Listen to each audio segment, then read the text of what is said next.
বিসমিল্লাহির রহমানির রহিম। আসসালামু আলাইকুম। এখানে আমি 1 কাপ শুকনা চাউলের গুঁড়া নিয়েছি।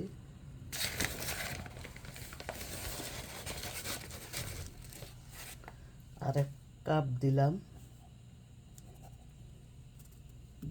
পরিমাণ মতো লবণ, একটু তেল, এটা অলিভ অয়েল, রান্নার তেল। আপনারা সাদা তেল দিতে পারেন, সাদা তেল দিলে সমস্যা নাই, কিন্তু সরিষার তেল দিবেন না। এখন এটা আমি ভালো করে মিক্স করে নেব।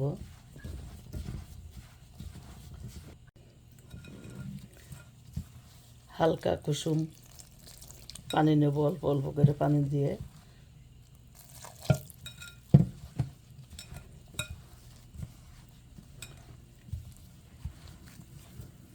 মজা নেব।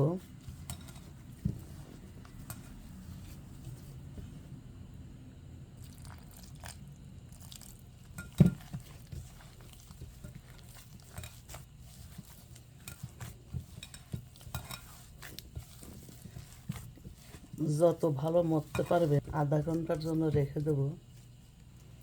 এটা দিয়ে আমি সিটা রুটি বানাবো। হাঁসের মাংস দিয়ে সিটা রুটি, কিন্তু হাঁসের মাংসটা আমি ভিডিও আপনাদের দেখাই নাই, কারণ ভিডিওটা অনেক বড় হয়ে যায়। হাঁসের মাংস হয়ে গেছে, এখন ঝোলের পানি দেব।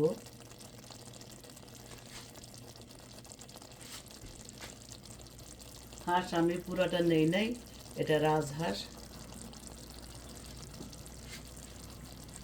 ঝোলের পানি দিয়ে তরকারিটা নামিয়ে নেব। এখানে আমি বড় একটা পাতিল নিয়েছি, কারণ সিটা রুটি বানাতে গেলে সিটে সিটে মনে করেন কি চুলা টুলা সব নষ্ট হয়ে যায়, তাই বড় একটা পাতিল নিয়েছি। এখন তেল আর পানি ব্রাশ করে দিলাম।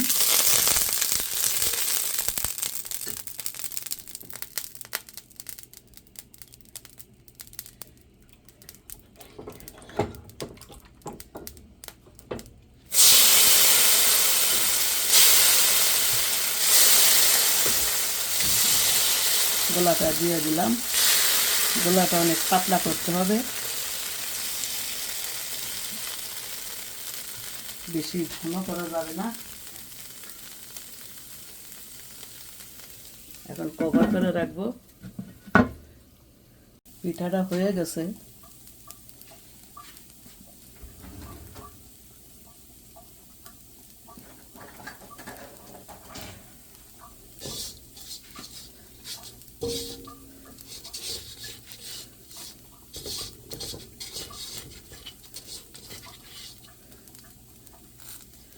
এখন আমি ভাজ করে নিব।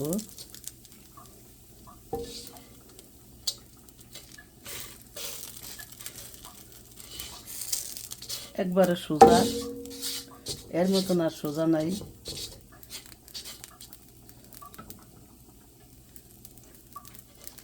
এই যে দেখেন, পিঠাটা আমি ভাজ করে নিয়েছি। এরকম ছাঁকনিযুক্ত হিসেবে রাখবেন, নাই ঘেমে ভিজে যাবে।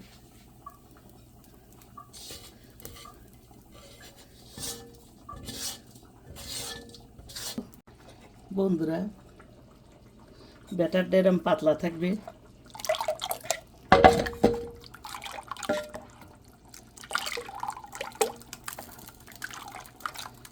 বেশি ঘন করবেন না, সিট রুটিতে যত পাতলা হয় ততই ভালো।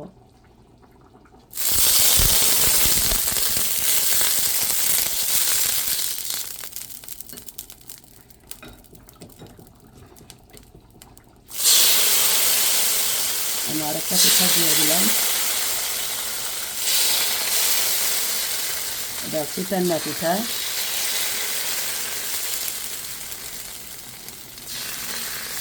এটা আমার দাদি, নানি, মা অনেক দিন থেকে এই পিঠাটা আমি দেখে আসছি, কভার করে দিলাম। পিঠাটা আমার হয়ে গেছে।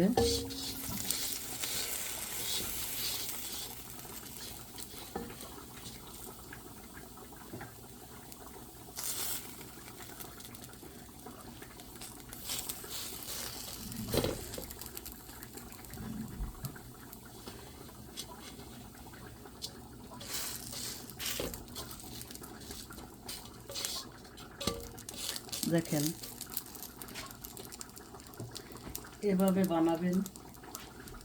এখন দেখি অনেকেই বোতলের মুখা দিয়ে বানায়, কিন্তু ওইটা আসলে সিটুডি হয় না।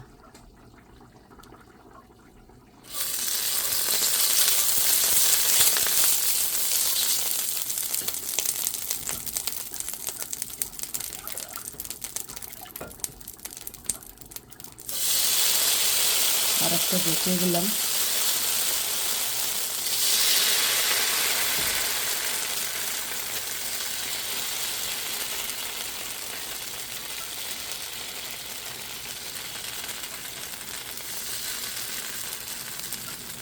কভার করে রাখবো।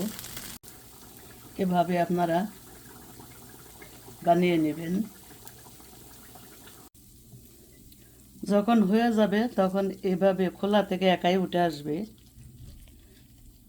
এভাবে ভাঁজ দিবেন।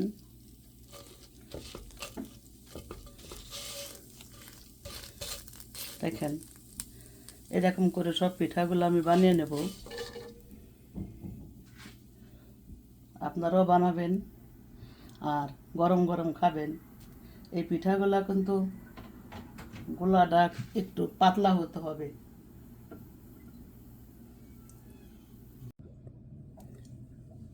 হাঁস খেলে শীতেই খেতে হবে, কারণ গরমে হাঁস খাবেন না। হাঁসের মজা শীতকালে, গরমে এত মজা লাগে না। আর হাঁসের মাংস অনেক শরীরকে গরম করে দেয়, এই কারণে শীতে খায়। এখন তো প্রচণ্ড শীত, এখানে কনকনে শীত। তা আশা করি আপনাদের দেখিয়ে দিয়েছি। এরকম গরম গরম সিটা রুটি বানিয়ে ভাইকে দিবেন, বাচ্চাকেও দিবেন, মেহমান আসলে দিবেন। আমার এই রেসিপি আপনাদের ভালো লেগেছে, ভালো লাগলে অবশ্যই একটা লাইক দিবেন। আর কিছু দেন বা না দেন, লাইক দিয়েই শুরু করবেন, এইটা আমার অনুরোধ।